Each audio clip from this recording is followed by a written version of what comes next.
Olá a todos. Vamos começar o nosso estudo sobre o postulado de Planck. Nessa primeira parte, vamos discutir a radiação de corpo negro. Eu sou Ricardo Avelino Gomes, professor do Instituto de Física da Universidade Federal de Goiás. No vídeo anterior, onde fizemos uma introdução à física quântica, nós começamos apresentando os domínios da mecânica. Da mecânica clássica, que descreve o movimento numa escala que não é do muito pequeno nem do muito rápido. E para a descrição do movimento na escala do muito pequeno, na escala atômica, nós precisamos de uma nova teoria. E esse é o domínio da mecânica quântica. Efeitos estranhos ocorrem, a priori, até se ter uma intuição a respeito desse domínio. Agora, uma pergunta logo de cara aparece nessa discussão. Por que precisamos de uma nova teoria? Por que precisamos da mecânica clássica, da mecânica quântica? Isso é porque a física clássica não consegue descrever alguns importantes e interessantes efeitos. E não é uma questão de precisão. Ela não consegue lidar com alguns fenômenos que serão apresentados adiante, né? Nada melhor que exemplos para exemplificar. Foi apresentado o efeito fotoelétrico, que não tem explicação pela física clássica, o espectro discreto, discretizado de átomos e moléculas, no lugar, ao invés de um espectro contínuo, um espectro discreto com algumas linhas, seja no espectro de emissão, seja no espectro de absorção. Também não é possível explicar essa discretização do espectro à luz da física clássica. Relacionado a esse tema do espectro está a estabilidade do átomo, né? Aqui você vê o modelo de Rutherford e a estabilidade do átomo não pode ser explicada pela física clássica, né? O porquê do átomo ser estável não consegue encontrar explicação na física clássica. Isso demandou o desenvolvimento da mecânica quântica para poder explicar esse aspecto. A própria tabela periódica, né, que tem a sua construção muito antes da física quântica, naturalmente, mas só pôde ser explicada com a mecânica quântica. Ainda, a teoria para o calor específico, que na teoria clássica não dependia da temperatura, e os resultados experimentais mostram que há uma dependência com a temperatura. Einstein, usando a ideia da quantização de Planck, que vamos discutir agora, cria uma teoria que sim é capaz de explicar, e Debye aperfeiçoa essa teoria, criando então essa teoria para o calor específico de sólidos. E, por último, nessa lista de exemplos, mas será o primeiro exemplo a ser discutido de forma mais aprofundada, inclusive porque foi esse o fenômeno explicado por Planck e que deu início à física quântica. Eu estou me referindo à radiação térmica que, pela teoria clássica, né, aqui você vê nesse eixo o comprimento de onda da radiação e aqui a quantidade de radiação emitida em função do comprimento de onda. E a teoria clássica de Rayleigh-Jeans previa uma curva como essa, que explodia, que ia para valores infinitos de quantidade de radiação quando você estava no comprimento de onda ali do ultravioleta, né? Por isso se chama a catástrofe do ultravioleta. E não é isso que você encontra, né? No resultado experimental é algo como essa curva, que só pode ser explicada com o desenvolvimento, com o postulado de Planck para desenvolver a sua teoria, que sim explicou a radiação térmica de corpo negro. Então esse é o Planck, e uma breve perspectiva histórica né, o artigo em que o Planck faz esse trabalho é On the Theory of the Energy Distribution Law of the Normal Spectrum, publicado em 14 de dezembro de 1900. Né? E esse é o início de uma revolução na física.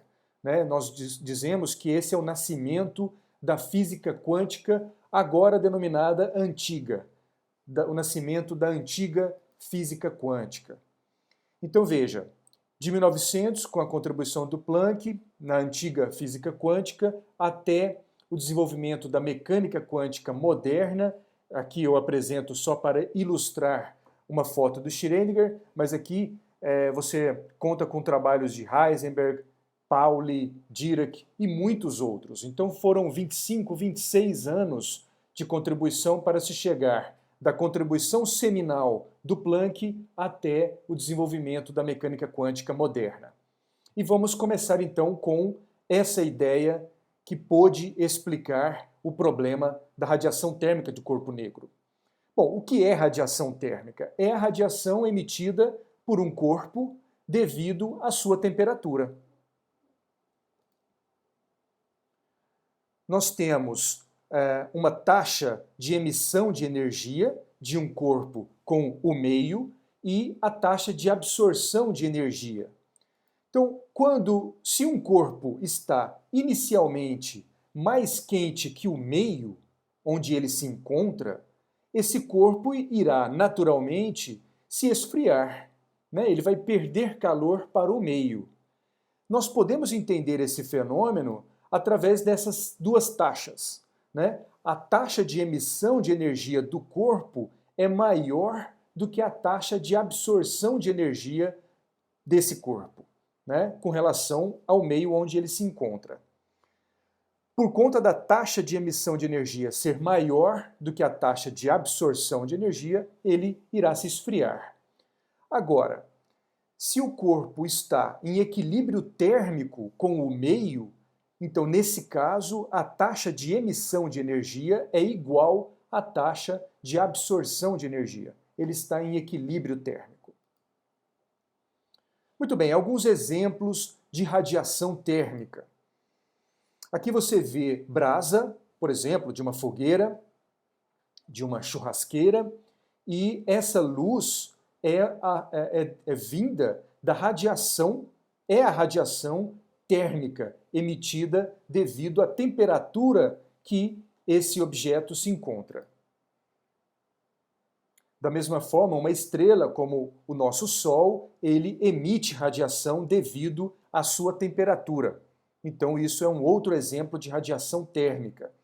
Aqui também a lava de um vulcão é mais um exemplo da radiação térmica. E também o filamento de tungstênio de uma lâmpada incandescente está a uma alta temperatura e por isso emite radiação térmica. Emite no visível, né? E um outro exemplo é você mesmo, né? Nós emitimos radiação, nós temos uma taxa de emissão de radiação, né? Taxa de emissão de energia, né, para o meio. Porém, a questão é, essa radiação emitida pelo nosso corpo é visível? Né? Nossa temperatura é da ordem de 30 e poucos graus Celsius, ou seja, da ordem de 300 Kelvin. Isso, veremos daqui a pouco, não emite radiação no visível. Então, a temperaturas ordinárias, a maior parte dos corpos são visíveis para nós, não pela luz que emitem, mas pela luz que refletem.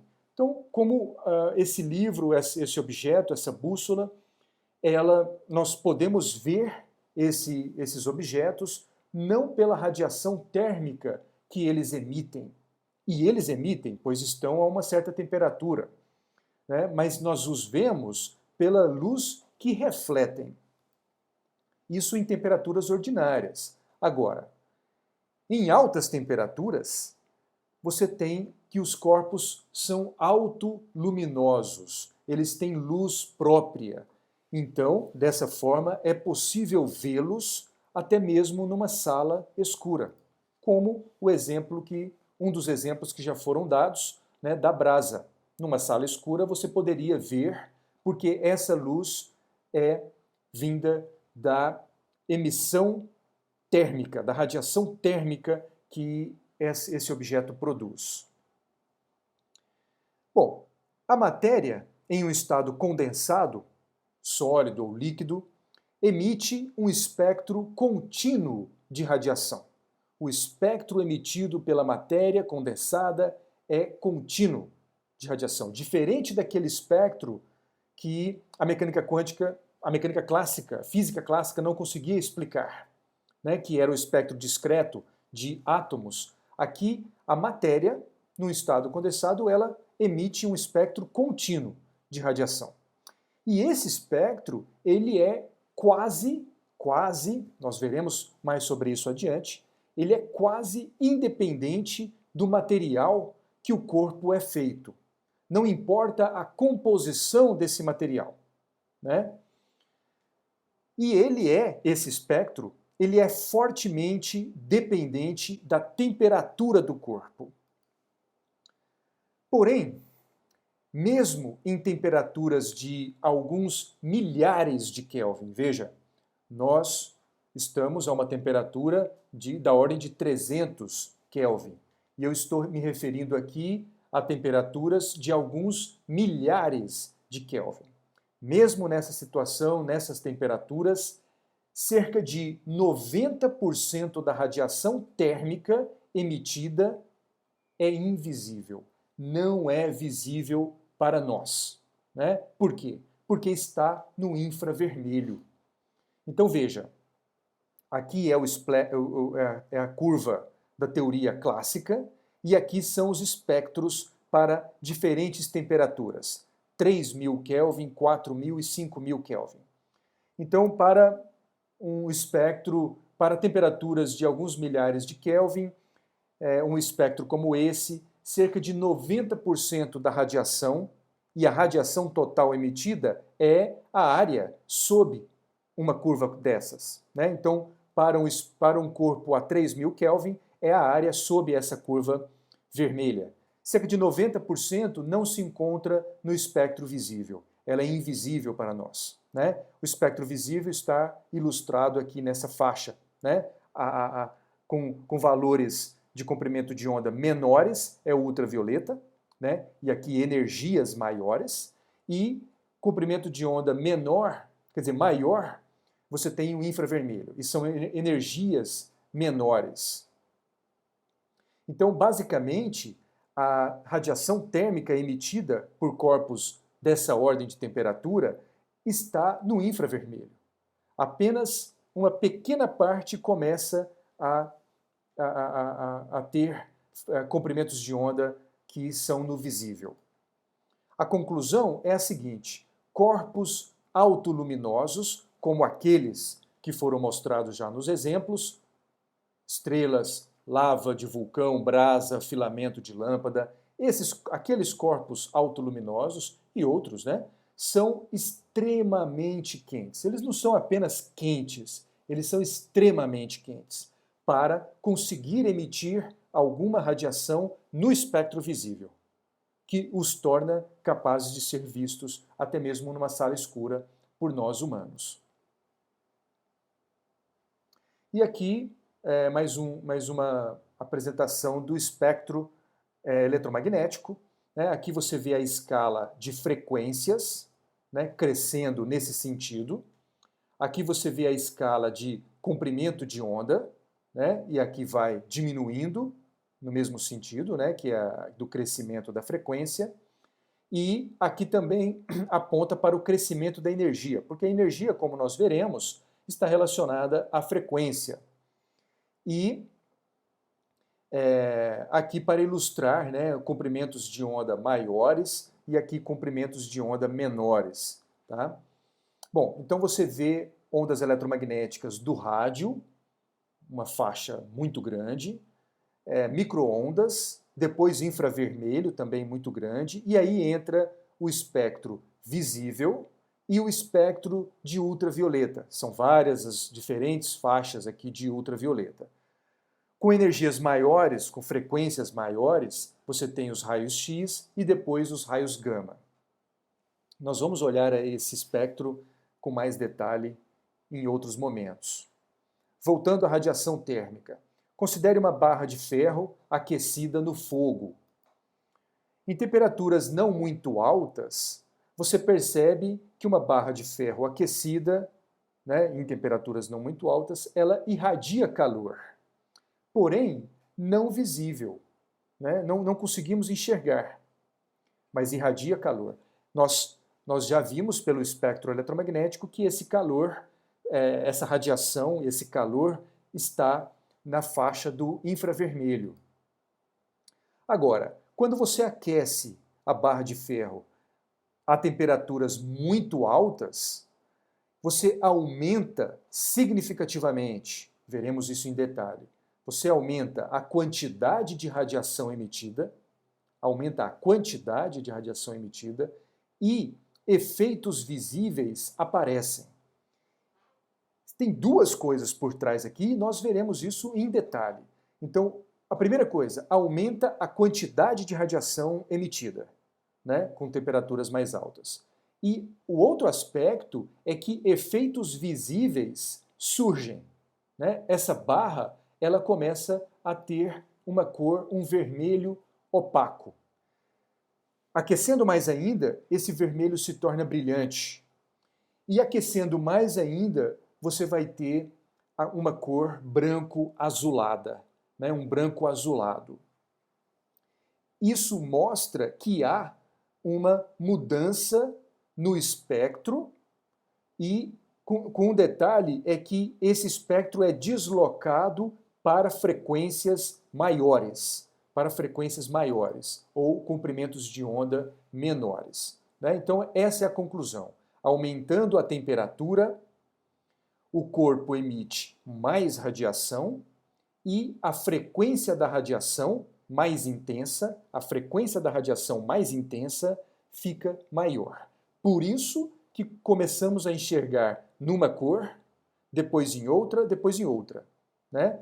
Esse branco já implica em um somatório, numa emissão de todas as cores, as frequências no visível. E por isso enxergamos um tom branco. E com um tom azulado, porque ele, como ele se desloca, e nós veremos isso em detalhe, né, o pico começa a ir para o azul. Então é um somatório de todas as cores do espectro visível, mas com uma componente azul maior, por isso ele fica azulado. Bom, a forma detalhada do espectro de radiação térmica emitido por um corpo quente depende sim da composição do corpo. Então, o que dissemos num slide anterior era que o espectro era quase independente do corpo, da composição do corpo. Agora iremos discutir isso em mais detalhe. Por isso, com mais precisão. Por isso, agora está sendo dito o seguinte: a forma detalhada do espectro, sim, depende da composição do corpo. Entretanto, experimentos mostram que existe uma classe de corpos quentes que emitem um espectro de caráter universal. Existe uma classe de corpos, existem corpos quentes, aquecidos, que emitem um espectro de radiação térmica de caráter universal. Esse é o corpo negro, são os corpos negros. E o que é um corpo negro? É um corpo que tem superfície que absorve toda a radiação incidente sobre ele. Né? Toda a radiação incidente sobre ele é absorvido. Por quê? Porque ele irá emitir apenas a radiação térmica, a radiação que é devida à temperatura do corpo negro.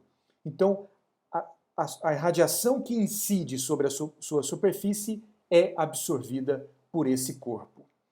Ele não reflete luz, né? ele não reflete luz. De novo, a luz que ele emite é única e exclusivamente de origem térmica, devido à temperatura desse corpo. Ele não reflete luz. Por quê? Porque a luz que incide sobre ele é absorvida. E ele aparenta negro quando sua temperatura é suficientemente baixa.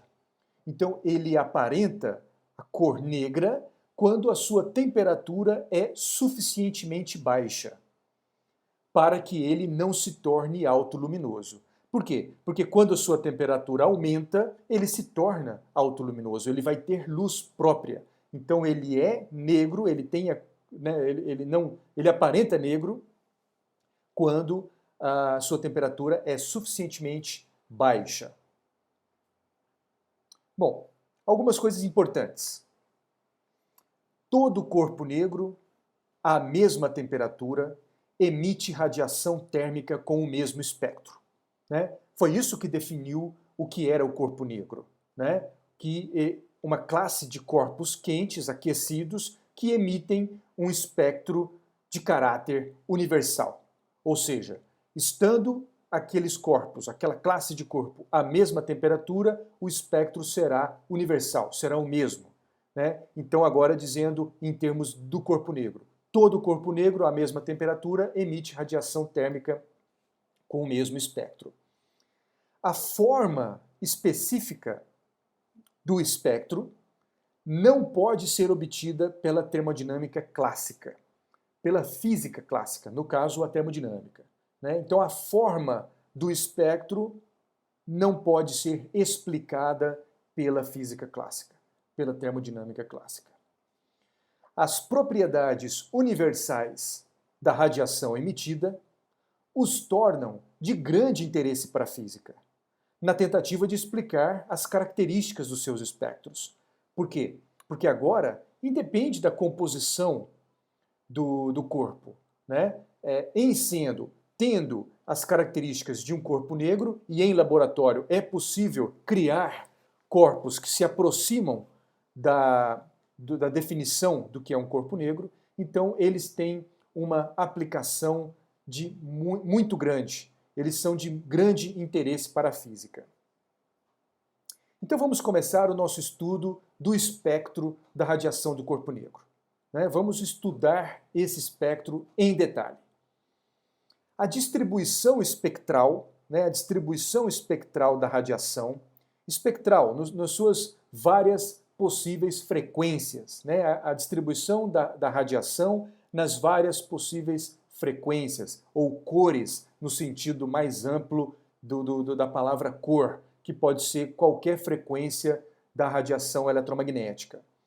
Então, a distribuição espectral da radiação do corpo negro, ela é determinada por uma quantidade denominada radiância espectral.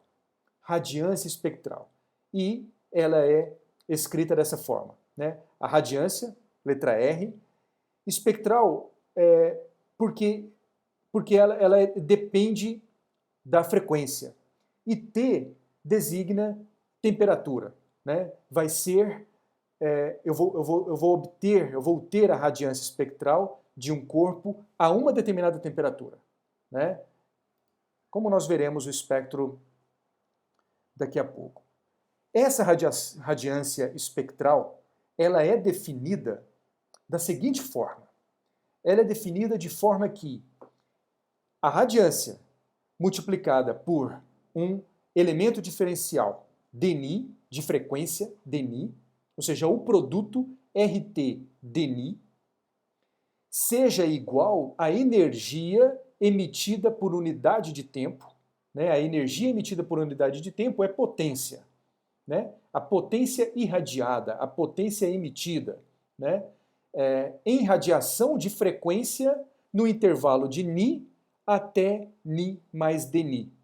E isso por uma unidade de área da superfície.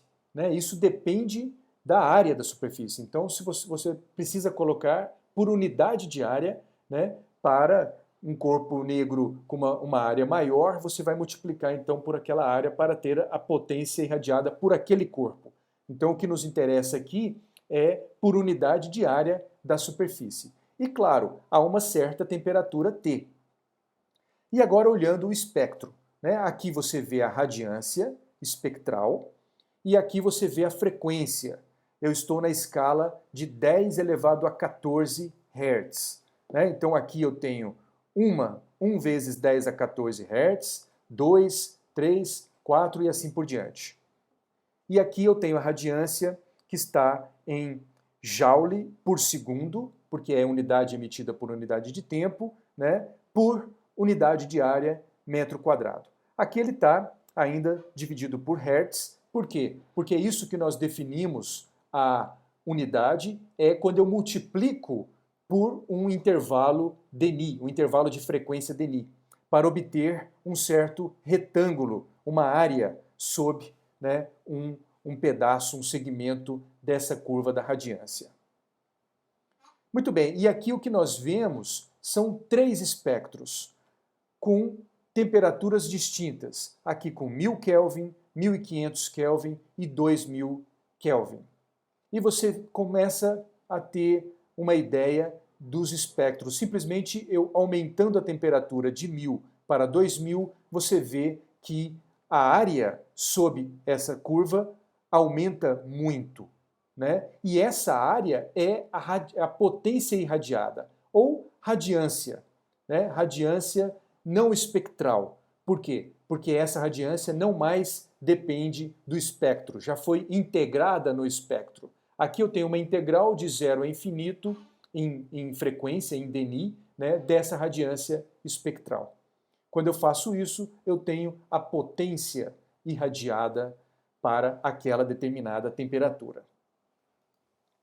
Muito bem. Agora, veja o seguinte. Eu tenho também o mesmo espectro, o mesmo gráfico e esses espectros, só que apresentados não em função de frequência, mas em função de comprimento de onda. Então aqui são mostrados outros cinco temperaturas distintas, 3.500, 4, 4.500, 5 e 5.500 Kelvin, e você vê que aqui o pico tem um deslocamento para valores maiores de frequência, e aqui você vê que com o aumento da temperatura, o pico desses espectros também tem um deslocamento para valores menores de comprimento de onda, ou seja, para valores maiores de frequência. Ou seja, você pode ir desse para esse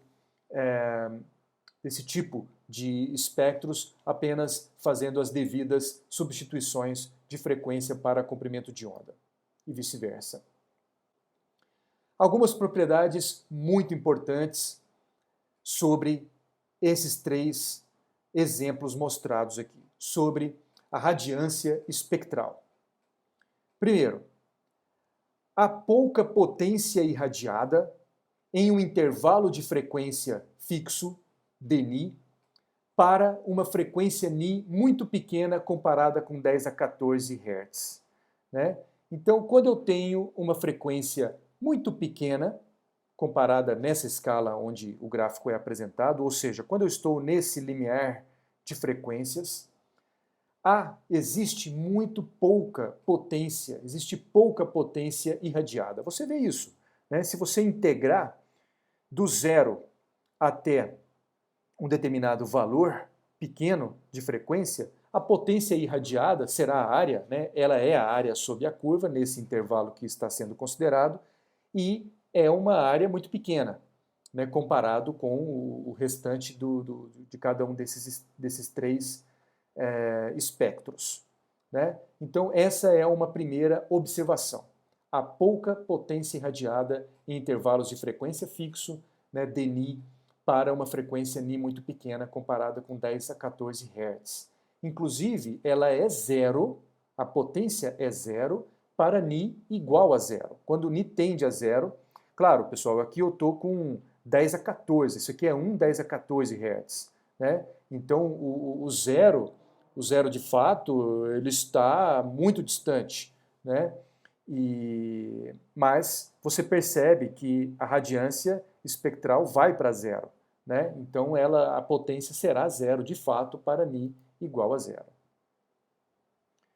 A potência irradiada em um intervalo de Ni, sempre eu tenho que considerar, se eu estou falando em potência irradiada, eu tenho que considerar um certo intervalo de frequência, no caso, de Ni, ou seja, vai ser um valor, né, bem restrito de uma dessas determinadas curvas. Então a potência irradiada aumenta rapidamente com o aumento de Ni, com o aumento da frequência, partindo do zero. Então ele começa do zero e aumenta rapidamente, né? Passando desses valores menores, a radiância de fato aumenta rapidamente. Para a temperatura de 1000 Kelvin, ou seja, essa curva menor, a potência é máxima para a frequência da ordem de 1,1 10 a 14 Hz. Então a potência é máxima nesse valor, né, próximo a esse valor de 1,1. Acima de 1,1 10 a 14 Hz, a potência irradiada cai lentamente, ela cai mais lentamente e continuamente, à medida que a frequência aumenta. E você vê isso para os outros espectros também, né? Ela sobe mais rapidamente e o lado direito, depois do máximo, ele é mais longo, né? Ele cai mais lentamente do que subiu até onde a potência foi máxima. E mais um detalhe de extrema importância. A frequência em que essa potência irradiada é máxima, ou seja, essa frequência aqui foi 1.1, 1,1, né, 10 a 14 Hz. Aqui será algo próximo de 1,6, né, 1,6, 1,7 vezes 10 a 14 Hz. E aqui, talvez, 2,1 vezes 10 a 14 Hz. Então, a frequência em que a potência irradiada é máxima, essas frequências aumentam, essa frequência aumenta linearmente com o aumento da temperatura. Então, desse espectro para esse, eu aumentei a temperatura em 500 Kelvin. E daqui para cá, também em 500 Kelvin. Ou seja, foi um aumento linear, né? E o deslocamento dessa frequência, onde a potência foi máxima, é essa linha vertical, depois essa linha, para esse segundo espectro a 1500, e para o espectro a 2000 Kelvin, é essa linha vertical. Você vê que os intervalos, em termos de frequência, também são iguais, ou seja, há uma relação linear da frequência em que a potência é máxima com a temperatura. Veremos isso no próximo slide com mais detalhe. E mais um aspecto de extrema importância, que é óbvio aqui, né, que é bem nítido. O total da potência irradiada, ou seja, aquela integral da radiância para todo o espectro de frequências, em todas as frequências, esse total, que é a área, né, aumenta com o aumento da temperatura. Então, aumentando a temperatura, essa área também aumentou. Né? Você vê essa área da curva do 1000 Kelvin, essa área de 1500 Kelvin e essa área maior de 2000 Kelvin. Né? Então, o total, essa área aumenta, a potência irradiada aumenta, e aumenta de que forma? Não é de forma linear como aumentou a frequência na potência máxima. A potência total, ela aumenta de forma mais rápida que a linear. Claramente, quando eu aumentei de 1000 para 1500 e depois para 2000, aumentei em 500 a temperatura, a área dessa curva de 1000 para essa, e comparado com esse outro aumento, né, eu vejo que não é de forma linear o aumento. Né? Veremos isso no próximo slide agora. Bom, lei de Stefan. Nós vemos que RT, a potência total irradiada, aumenta rapidamente com o aumento da temperatura. Esse resultado é chamado lei de Stefan. Lei de Stefan. e foi enunciado pela primeira vez em 1879, na forma de uma equação empírica, né? A potência total irradiada, RT, vai com a temperatura, mas não é uma relação linear. E a lei de Stefan encontrou que era com a quarta potência da temperatura. E sigma é uma constante de proporcionalidade entre RT e temperatura a quarta. Não é a constante de proporcionalidade entre a potência e a temperatura. É entre a potência irradiada e a temperatura a quarta. E essa constante, sigma, é chamada de constante de Stefan-Boltzmann e tem o valor de 5,67 vezes 10 a menos 8, né, watt por metro ao quadrado, também dividido por Kelvin a quarta. De forma que multiplicando pela temperatura quarta, né, por Kelvin a quarta, nós teremos apenas a potência irradiada, a radiância, que é, né, energia, quantidade de energia por segundo, por área, por unidade de área. Muito bem, e uma outra lei que nós podemos extrair dessa análise é a seguinte, é a lei de Wien, ou também chamada de lei do deslocamento de Wien. O espectro, como nós já vimos, se desloca para maiores frequências à medida que a temperatura aumenta. Então, à medida que essa temperatura aumentou, o espectro se deslocou, né? Ele não só ficou maior, a área ficou maior, né, como a lei de Stefan enuncia. Ele também foi deslocado, né? E eu vejo isso analisando o valor em que a radiância espectral é máxima, ou a potência irradiada por uma certa unidade de frequência é máxima. Aqui é nessa linha vertical, para esse espectro de 1500 é nessa outra linha e aqui nessa outra linha, né? Então ele se deslocou. E isso explica por que aquecendo cada vez mais uma barra de ferro, ele vai mudar de cor, porque há um deslocamento. Não só a radiação total, a potência aumenta, eu sinto uma taxa de emissão maior pelo corpo mais aquecido e bem maior, que vai com a temperatura a quarta, mas a cor também muda, né? Inclusive, ele tem um espectro que não é no visível e começa a ser no visível. Era apenas no infravermelho, que tem uma frequência baixa, e começa a ir para o vermelho opaco, o vermelho brilhante, e depois, inclusive, um branco azulado, ou seja, bastante no espectro visível. Esse resultado que acabamos de falar, desse deslocamento de Wien, é chamado de lei de Wien, né? Ou lei do deslocamento.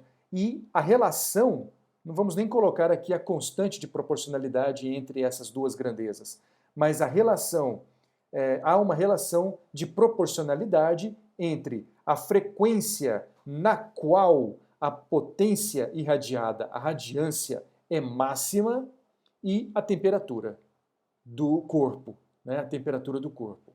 Ou seja, esse Ni, essa frequência máxima, não é o máximo valor da frequência. Não é isso, né? É a frequência Nimax, é a frequência Ni, na qual a radiância espectral tem seu valor máximo para uma determinada temperatura. E aí sim você tem uma relação de proporcionalidade, é linear, né, a relação entre essas duas grandezas. Por vezes, colocaremos no lugar da frequência o comprimento de onda. Então será c, a velocidade da luz no vácuo c, dividido pelo comprimento de onda max, ou seja, o comprimento de onda com o mesmo sentido, né, em que a radiância espectral é máxima. Bom, esta foi uma introdução, né, ao estudo da radiação do corpo negro para podermos chegar ao postulado de Planck que faremos num vídeo subsequente. Então, muito obrigado e fique atento para os outros vídeos.